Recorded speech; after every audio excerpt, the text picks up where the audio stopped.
That's grace.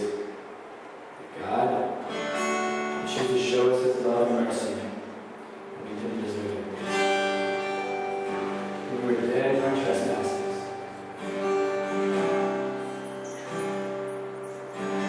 We were still sinners. Christ died for the ungodly.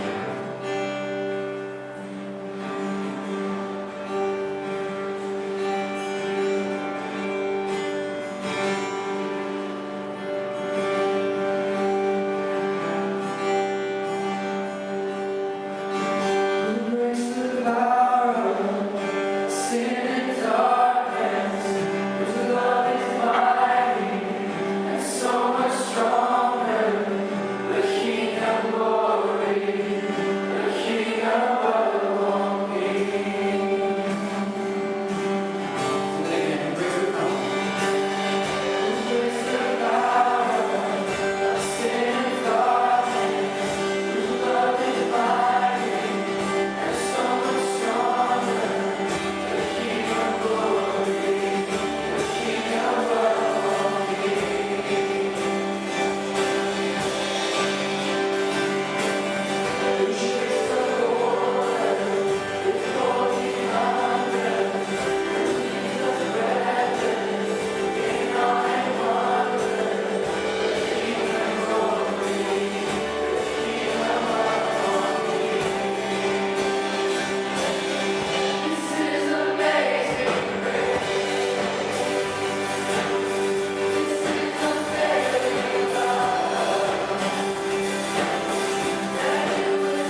Lord, we thank you for your everything, Lord.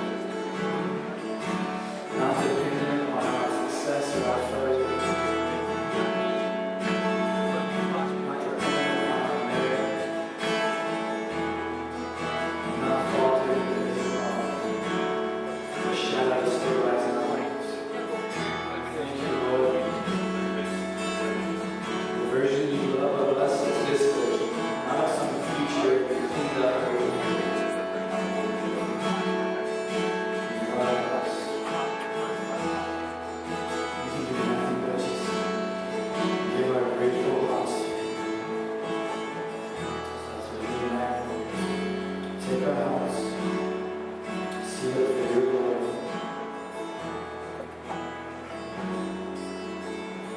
And Jesus, you receive all the honor and praise. In His name we pray.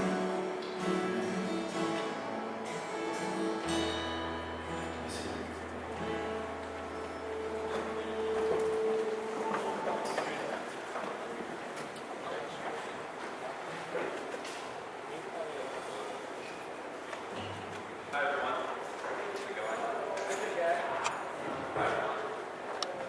How are you guys doing? Well, we have a lot of announcements tonight. Before we get to that, find someone near you whose name you don't know. And if you haven't met Manny yet, that is your chore for tonight. He's right there. He's pounding at me, right? You have to meet Manny before you guys leave today. So that's your chore right now. After this, which comes? I don't know. Hi everyone, let's make this more interactive. Welcome to Crew. We are a group of who love people and love and want everyone to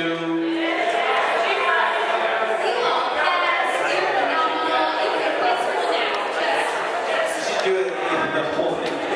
My name is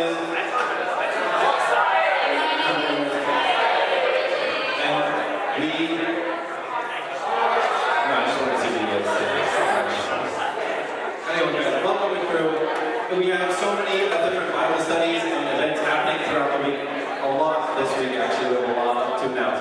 But if you want any more information about Bible studies or events, go to the connections table out the back and they'll let you know all about the events. Yes, and so our first announcement, as always, is prayer and share. Every Tuesday at U-Hour, we put in the staples. It's an awesome chance to pray with one another, pray for the students on campus, and just go out, meet new people, share Jesus, share His love. Awesome time. Love to see you there. Now, I'd like to invite an outreach team to announce an upcoming event.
Salamander in the sandbox.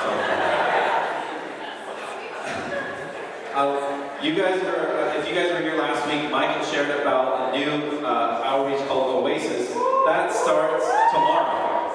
So if you're interested, it's in the library, room 2238. I'll give you time to write that down. And 2238 in the library, and it's from 9:30 to 10:30, so just an hour out on Friday. Probably don't have class at that time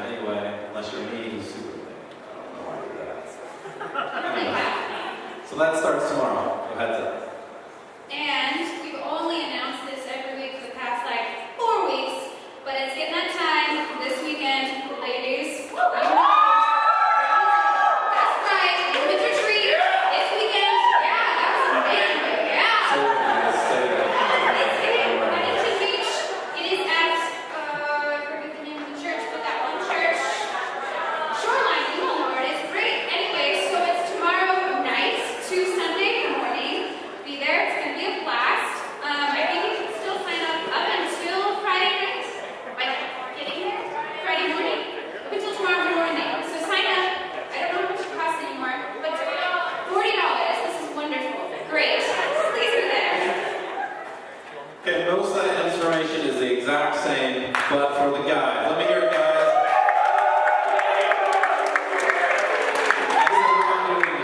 So it's like actually not. We're going up to Michael, I was going to say Michael Scott. Scott and Michael up in Big Bear. And it's not too late to sign up, just like Haley said. In fact, you could even bring $40 to the retreat and then get it. But you probably won't get a t-shirt or anything like that. But you can still sign up and go. I'm so scared.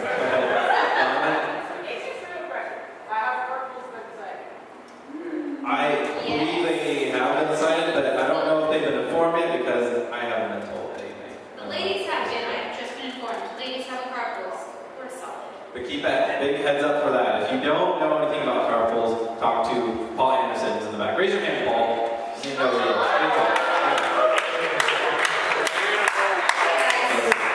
It's very serious now. Very serious announcement is happening. So, I don't know if you've seen, I've been invited to the Facebook page involving assassins. It is happening. It is a thing. It is crazy. It's intense.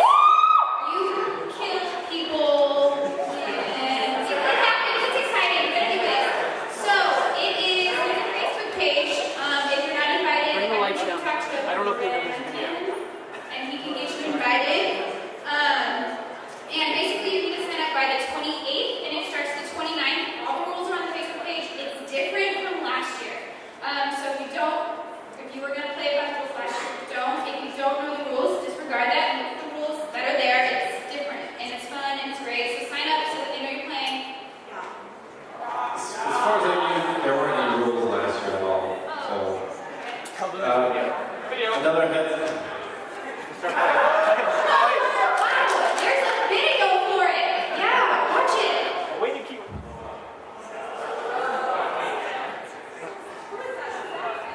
Oh, I had to plug in the sound. I'm sorry. My phone still.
Just to let you know, I played every role in that review, just coming in right. So they just did movie tricks and stuff like that. Another heads up, Mega Meeting is in 2 weeks, May 7th. That's, if you go to a Mega Meeting, it's when all the movements, all the Christian movements on campus get together in this place, and we all meet together. So, heads up for Mega Meeting. Yes, and continuing off of what was started last week, we're going to bring up Scott Singer and Sean Stearns to talk about Practically Outward, share what happened last week, and invite us to do something new this week. So, welcome, Scott and Sean.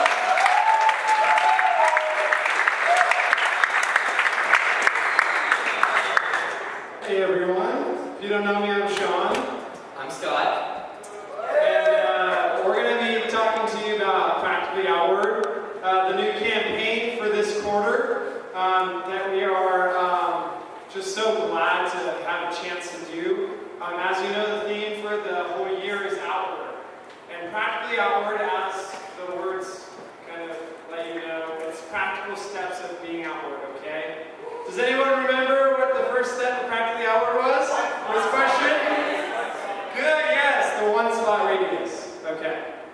So I'm going to share my story of one spot radius, and then Scott is going to share with you what's going to be happening next week, okay, with practically outward. So my story of one spot radius started in one of my English classes.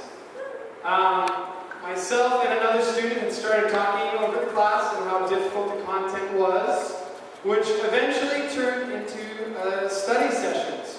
Okay, so it wasn't anything difficult to talk about at first. It was literally, I'm a little tentative to tell you what class it was, because I don't want to reveal the identity of the student. But it was one of my English classes, obviously, because I'm an English major.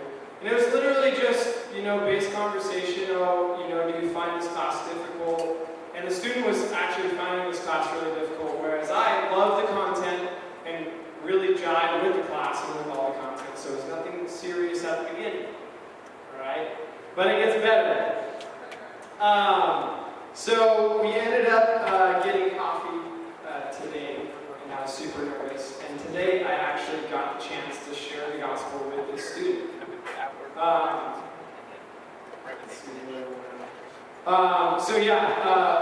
Obviously, how many of you guys have gone sharing before? Raise your hand. How many of you do not get nervous when you go sharing? One lone ranger? Yeah, so we all get nervous, guys, and I can tell you, I was very nervous before I shared with the student. I didn't know what the student was going to say to me or how the student was going to react.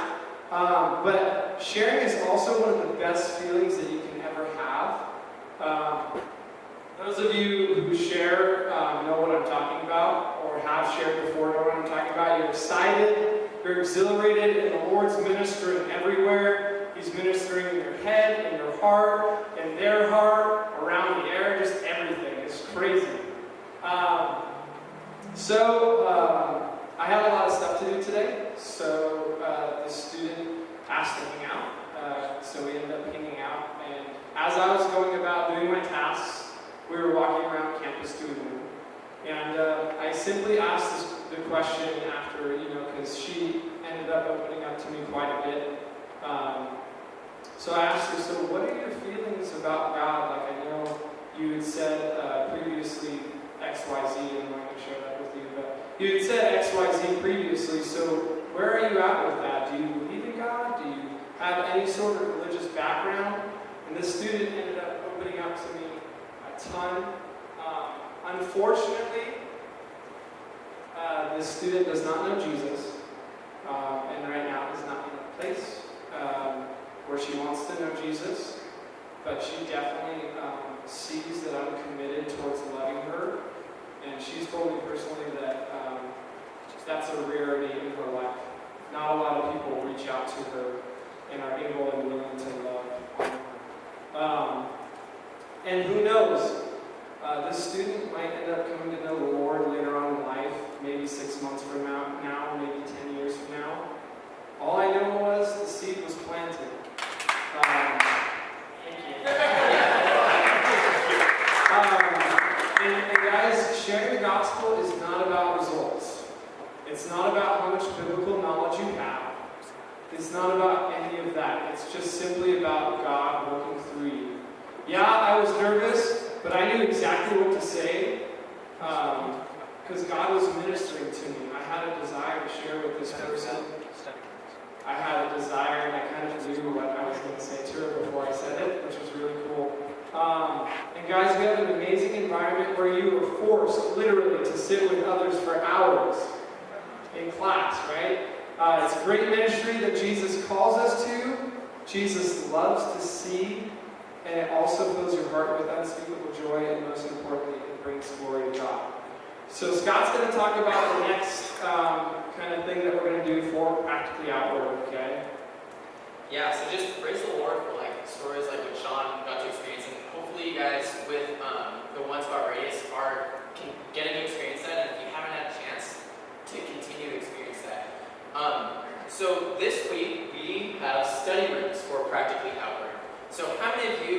students here? That should be most all of you. How many of you have midterms coming up? That's probably also a lot of you. And so we have a natural opportunity to be studying alongside other classmates. And it's just a very natural way to get to know them in a non-intimidating way. That this is something you both have in common. You're both in classes together. You're both probably in the same class, right? And need to be studying for the same midterm. So what we want to do for Practically Outward this week is we're going to have some computers in the back room after the meeting's over, and we want you to go ahead and reserve study rooms in the library with the purpose of inviting others in your classes, or even if they're not in your class, just someone that you're trying to reach out to come study with you next week. If you're saying, I don't really want to study in the library, I like coffee shops, that's okay. What the point is, we want to be intentional by forming study groups and inviting others to be a part of it. So the point of this isn't to take what happens at the green couches and move it into the library, but the point of this is to really be creating an environment where you're already having a natural connection with these other students and just taking that small step of faith to say, hey, you want to come study with me? And through that, you get to know them better and hopefully get to form connections and share your faith and hear where they're at. So that's going to be Practically Outward for this week, study groups. So again, probably what's going to happen between when the meeting ends and when we're setting up for Brett's movie, or sometime after Brett's movie, we're going to have some computers that you can go ahead and reserve study room. If you don't know how to do that, it takes 30 seconds, and all you need is your login ID and your password, which all you have as well. So anyway, that's what we're doing. And please, please sign up for study rooms. Challenge yourself. Take that leap of faith and see what God does with it. All right? Thanks, guys.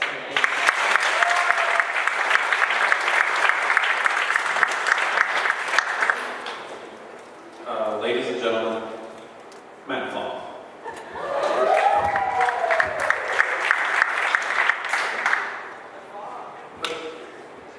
Oh. The dragon pushed the prince further and further back, its jaw snapping, fire breathing all around. The prince, now backed to the edge of the cliff, wondered if this would be his end. Another great blast of fire from the beast's mouth, and the prince's shield plummeted to the depths below. Bared, with only his sword left, one final act would determine his fate. The dragon reared his head back for a final strike. With all his might, the prince hurled his weapon at the towering creature. His sword flew straight and plunged deep into the hellbound heart of the beast, its body crashing to the ground. At last, its reign of terror was over. Gasping for breath, the prince stood to his feet. The once hidden sky cleared of the ominous clouds, and the majesty of the sun graced the glorious earth once again. The young prince cast his gaze toward the solitary window belonging to the highest room in the castle. Finally, he would scale the steps to that height and find his love, his princess, to grace her rosy red lips with his gentle kiss. Finally, they would indeed live happily ever after.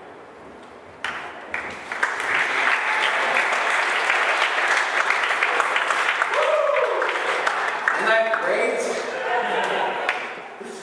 I love Disney.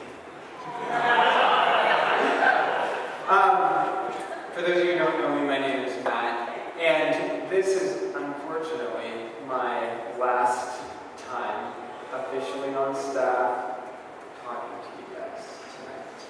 So you can invite me back to speak sometimes. But anyways, and so as I was thinking through what I wanted to leave with you guys, I thought, why not share my love for Disney and why I love Disney?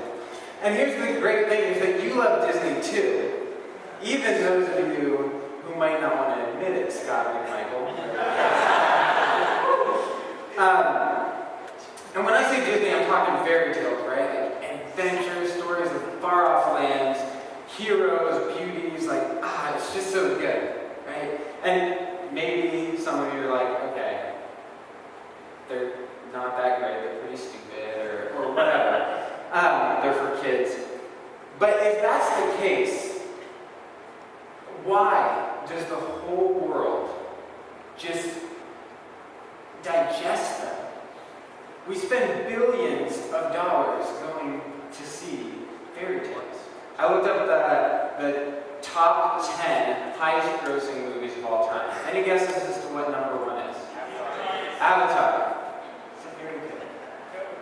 Among the others was Harry Potter, the last one, The Last Lord of the Rings, Frozen. Okay. Frozen. I don't even need to start on Frozen. I led a Bible study on Frozen. You guys can attest to that. But three of the others are Iron Man, the Avengers, and Transformers. And I would not classify those as fairy tales, but they definitely have elements of fantasy. And that's 7 out of 10, right? So what is it about fantasy that just grabs us, that the masses just flock to? I was listening to a Tim Keller message, and he brought up the essay from J.R.R. Tolkien called On Fairy Stories. He's the writer of Lord of the Rings. Tolkien says, the reason fairy tales are so powerful is because they tap into these 5 things that the human heart desires. So one of them, we love these stories because people step out of our time. Right? That's why when we hear the words once upon a time, we're just like, wait, what? People escape from death. People commune with non-human beings. People experience a love that never parts or is lost. And ultimately, good triumphs over evil. So these are 5 things that our world just gets so excited about, right? And the reason is because deep down, everybody knows that that is the life that we're meant for. That is what was supposed to be. We weren't made to die. We weren't made to experience fleeting love. We weren't made to see evil triumph. We were made for the fairy tale. And that's how God designed it in the beginning. And you can read about that in Genesis 1 and 2 in the Bible. And most of you guys know the story. We rejected that love that never ceases. And we said, I want to do my own thing. And as a result, we experience death and destruction. And we see that all around us here in this world. And guys, that is why Jesus is so amazing. Because he died to buy us back into that relationship with God and back into that fairy tale. That's the gospel. And that, guys, the gospel fulfills our deepest longings. Okay? Do you realize that if the gospel is real and if Jesus rose from the dead, you're going to experience all that? You're going to experience all that. Revelation. I'm just going to read this. You guys can listen. Revelation 19. So awesome. Okay. Listen to this. Just listen. I saw heaven standing open, and there before me was a white horse whose rider is called Faithful and True. With justice he judges and makes war. His eyes are like blazing fire, and on his head are many crowns. He has a name written on him that no one knows but he himself. He is dressed in a robe dipped in blood, and his name is the Word of God. The armies of heaven were following him, riding on white horses and dressed in fine linen, white and clean. Out of his mouth comes a sharp sword with which to strike down the nations. He will rule them with an iron scepter. He treads the winepress of the fury of the wrath of God Almighty. On his robe and on his thigh he has the name written, King of Kings, Lord of Lords. Then I saw the beast and the kings of the earth and their armies gathered together to make war against the rider on the horse and his army. But the beast was captured, and with him the false prophet who had performed the miraculous signs on his behalf. With these signs he had deluded those who had received the mark of the beast and worshipped his image. The 2 of them were thrown alive into the fiery lake of burning sulfur. The rest of them were killed with the sword that came out of the mouth of the rider on the horse, and all the birds gorged themselves on their flesh. Guys, good triumphs over evil. That is what's coming. A couple chapters later, the New Jerusalem. Then I saw a new heaven and new earth, so that stepping out of this time. For the first heaven and first earth had passed away, and there was no longer any sea. I saw the holy city, the New Jerusalem, coming down out of heaven from God, prepared as a bride, beautifully dressed for her husband. And I heard a loud voice from the throne saying, "Now the dwelling of God is with men, and he will live with them. They will be his people, that love that lasts forever. And he himself will be with them and will be their God. He will wipe every tear from their eyes. There will be no more death, escaping death, or mourning, or crying, or pain, for the old order of things has passed away." Guys, look at who Jesus is. Look at what he has bought for us, because though we don't deserve it, he is so gracious and beautiful and righteous, just, loving. And if you're here and maybe you're not sure about all this, maybe you haven't bought into it or haven't given your life to Christ, I just want to challenge you. I believe, and I believe that in your heart you long for these things to be true. And so instead of just saying like, no, it's not true, do yourself a favor and look into it. Look in to see that Jesus rose from the dead, because if he rose, then all that your heart longs for is there, putting your faith in Christ. So, that's why I love Disney. So here's what I want to leave you with.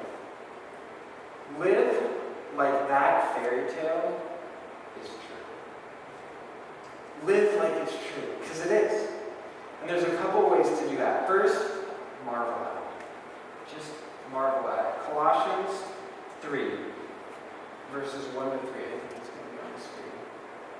It says, "Since then you have been raised with Christ. Set your hearts on things above, where Christ is seated at the right hand of God. Set your minds on things above, not on earthly things. For you died, and your life is now hidden with Christ in God. When Christ, who is your life, appears, then you also will appear with him in glory." So marvel at it. Set your heart, set your mind on it. Dwell on it often. Look forward to that day. Let yourself get excited about it. And some of you were here 2 weeks ago when Scott spoke on lamenting. And maybe you're like, wait, he told us to lament. You're telling us to get excited about this fairy tale. And I just say, welcome to our relationship. No, I loved Scott's talk on lamenting. The reason is because why we lament is because we were made for the fairy tale. That's why when we see this pain, when we see things broken, it's like, man, this is not how it's supposed to be. And that's why we lament, and that's why we look forward to that day and pray and say, Lord, come soon. Second, so marvel at it. Second, invest. Invest in the fairy tale to come. Most of you guys know I went to USC and studied mechanical engineering for college. And I think I've shared this at some point before, but when I got to USC, I went straight into the marching band, which practiced 3 afternoons a week and Saturday mornings. And if it was a game day, it was like all day Saturday. And so I had like no social, that was my social life basically. And I was taking these classes that were just really hard for me. I was taking specifically this honors physics class that was kicking my butt. And I was just so frustrated and overwhelmed by everything. And I had gotten involved in Prune to going to a freshman Bible study. And one day I went there and I just wore it on my face. I was just like, during this study, and just like so like, I am not happy right now. And afterwards, the leader of the study, who was actually the director at the time because they were short-staffed there, came to me and he was like, "Matt, what's going on? You look like you're wearing the weight of the world on your shoulders." And I just like bawled. I'm like, life is so hard. I'm like, classes, very, just like overwhelmed, all this stuff. And I will never forget what he said to me. He said, man, Matt, that's a lot. And honestly, those are good things. But you know what? My heart for you is that you would be most concerned about the things that last forever. God, His Word, the soul's mind of it. And guys, when he said that, I was just like, yeah, that is what I want to be about. In doing what he did, he invited me to invest in eternity, to have a part in that fairy tale where Christ is going to be glorified above all. And the cool thing is we get to, along the way, see glimpses of that, right? That's what Jesus said to pray for, that his kingdom come, his will be done on earth as it is in heaven. You get to see glimpses. So just like he did for me, that's what I want to do for you, be with you. I want to invite you. My heart for you guys is that you guys will invest in what lasts forever. So what does that look like?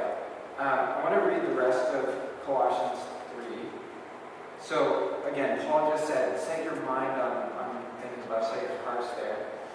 And so starting in verse 5, he says, put to death, therefore, whatever belongs to your earthly nature, sexual immorality, impurity, lust, evil desires, and greed, which is idolatry. Because of these, the wrath of God is coming.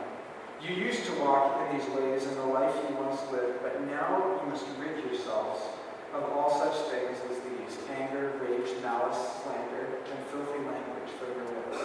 Do not lie to each other, since you have taken off your old self with its practices, and have put on the new self, which is being renewed in knowledge in the image of its Creator. Here there is no Greek or Jew, circumcised or uncircumcised, barbarian, Scythian, slave or free, but Christ is all and is in all. Therefore, as God's chosen people, holy and dearly loved, clothe yourselves with compassion, kindness, humility, gentleness, and patience. Bear with one another and forgive whatever grievances you may have against one another. Forgive as the Lord forgave you. And over all these virtues put on love, which binds them all together in perfect unity. Let the peace of Christ rule in your hearts, since as members of one body you were called to peace. And be thankful. Let the word of Christ dwell in you richly as you teach and admonish one another with all wisdom, as you sing psalms, hymns, and spiritual songs with gratitude in your hearts to God. And whatever you do, whether in word or deed, do it all in the name of the Lord Jesus, giving thanks to God the Father through him. Okay, sorry, that was long. But I see two principles here. Paul says, set your mind on these things, and then he reads off this. And so how do we invest in that story to come? One, prepare yourself well for it. Why is that important? He talks about putting to death the earthly nature, ridding yourself of things like anger, malice. Why is that so important? It's because these things blind you. These things will rob you and keep you from living a life focused on eternity, from living a life that's dangerous. Brock was saying last week, like, all this stuff was happening. Why? Because he said that was dangerous to his forces of evil. The right side. Those things will render you useless in the battle against evil. Something the Lord's been bringing up in my life recently is this concept of what you sow, you will reap. That comes from Galatians 6. Verse 6 to 7. It says,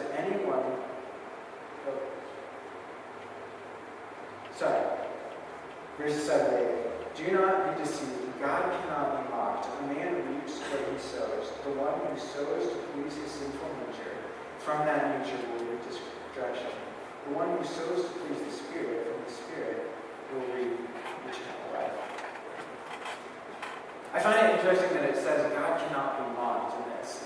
How does that happen? I was thinking about it. It's like, man, it happens because I do this, and I would guess that you do too, is we we sow to garbage. And then we go to the Lord and we're like, God, man, I'm struggling with this. I can't beat this sin. Like, I need you to step in. And it says, man, that's like mocking God. It's like saying, hey, help me, pull me out of this struggle, even though I want it. I'm going to do this. And so we reap what we sow. There's a couple things that I just have on my heart to mention that I've seen here. And before I do that, I just want to confess, guys, that I can be a Pharisee.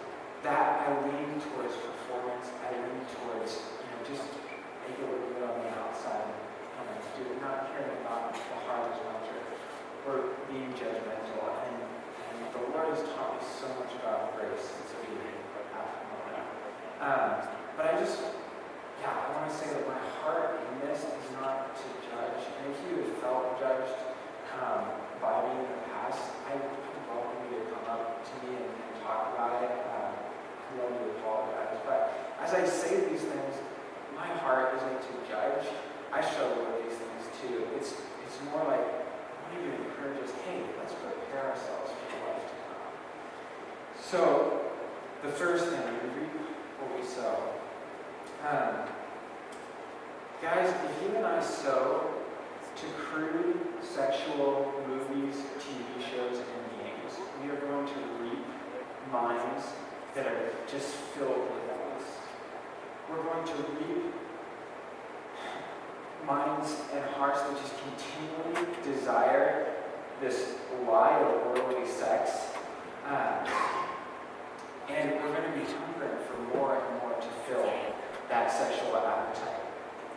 So, I mean, if we're not turning away from those seasons movies or fast forwarding there, we're just not going there. We're going to be looking for an outlet. We're going to reap what we sow, and that's going to lead us to whether it's porn or acting out with a significant other or whatever it is. We're going to reap what we sow. I was listening to a message by this professor at Loyola, who's a psychologist, and he said the first step to acceptance is laughter. And I just found that really interesting because I think we can so easily tolerate these things, and that's why TV shows that are just crude and sexual, and why jokes like "That's What She Said," and why games like Cards Against Humanity, like this stuff, guys, it's just garbage. It's just garbage. And if you sow to that, you are going to reap that. You're going to end it. Those are things that will render you useless. They'll distract you from being a part of this story that God invites us to. Men, if you sow and spend your life playing video games all day, you are going to reap lack of depth in relationships. You're going to reap restlessness, emptiness, and longing because you're fighting battles that don't matter, for victories that don't count for anything. And your desire to be a part of a battle and to see, good conquer, that is a good thing. Don't waste it on the screen. I think it's easy to do that because there's no risk. And I'm not saying that video games are inherently evil that you should never play, but if we spend our lives sowing to that, we're going to reap emptiness. And guys, the world is in need of men who will fight the real battle that's going on. The battle for people's souls. The battle for standing up for what's right, protecting women. And there's risk involved in that, but it is worth it. Women and men, if you sow to gossip and unresolved conflict, you're going to reap broken relationships, distraction, and focus on meaningless things that are going to inhibit you from being a light to others, because others are going to see that. Now, all of us, if we sow to flirtatious relationships for the sake of attention without commitment, we're going to reap deceived hearts. We're going to reap cowardly men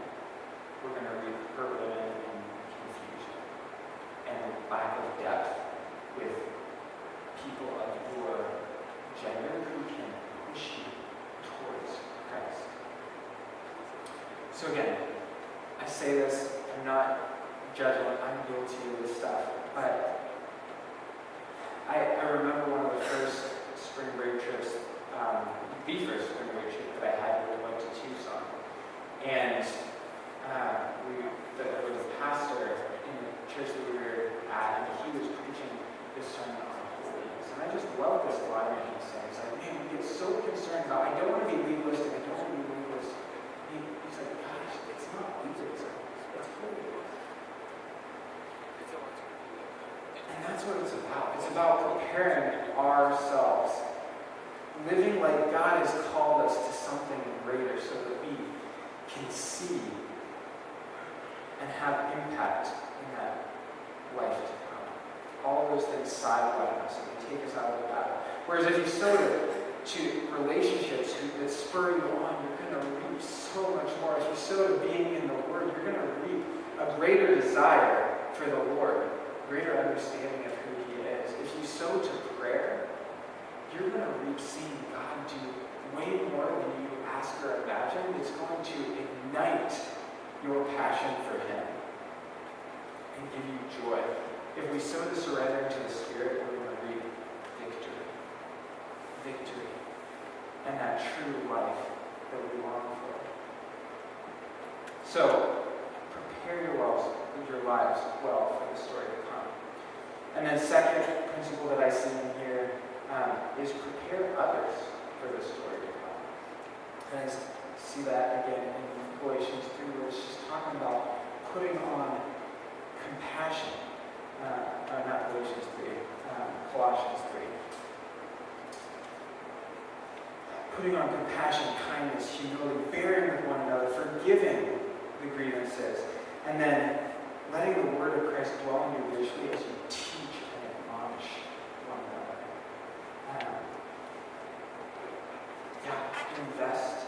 Prepare others, invest in lives, basically. Invest in lives. Because like my director said, it's the souls of men and women that last forever.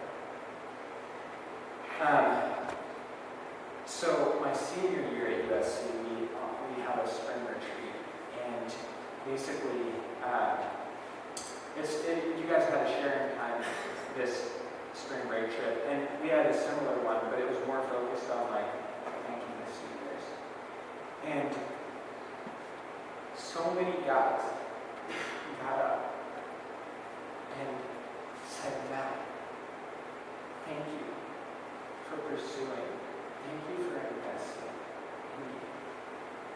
And if you know me at all, that just gets me. When people tell me how I've impacted their lives, it just means the world.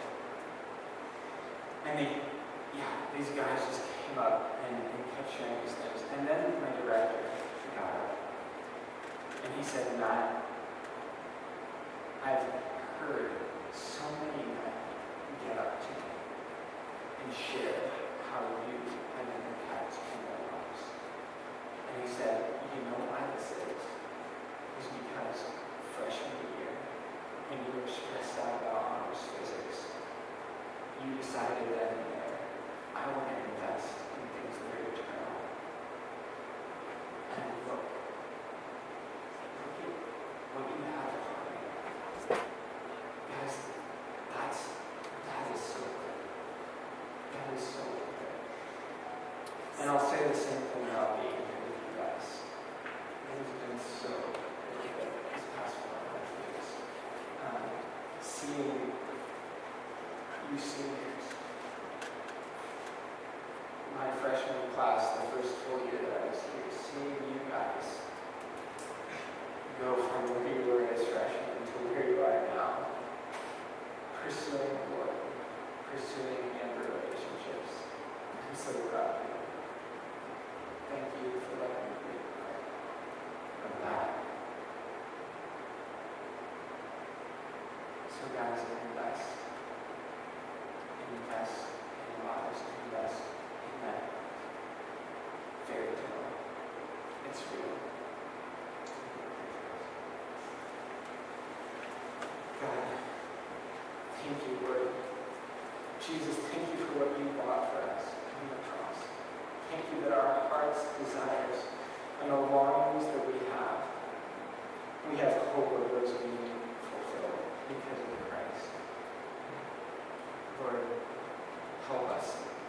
Spirit, fill us. We need you. Help us to live for that, to marvel at it, to set our hearts on it,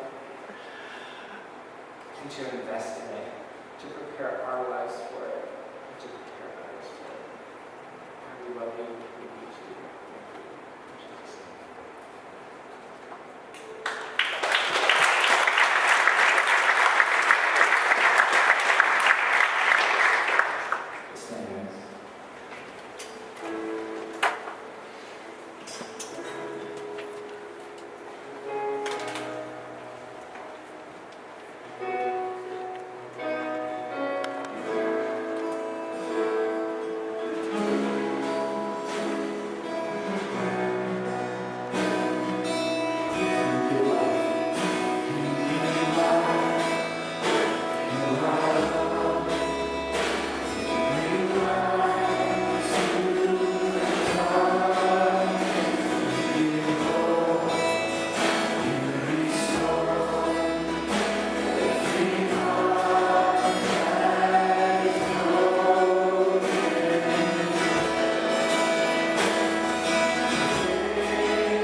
all miss you, definitely.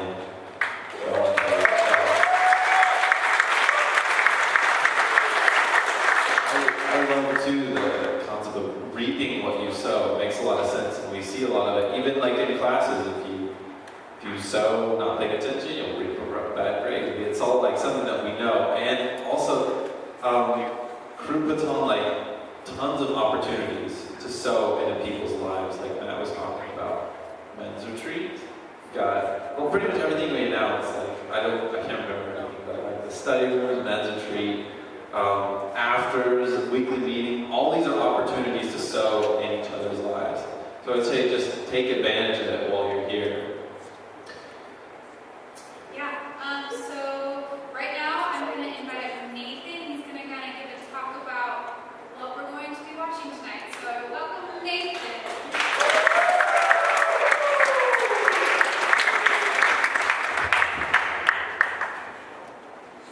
Hi there, guys. I just wanted to give a little bit of information about what's going to be happening. So, in a couple minutes, we're going to be showing a movie made by Brett, and it has a lot of action in it, but it also has an analogy for a theme that you'll see recurring. So, I'd like to invite you all to watch that afterward. That's going to be our main event for Afters tonight. And then after, there might be a little discussion if you want to stick around for it.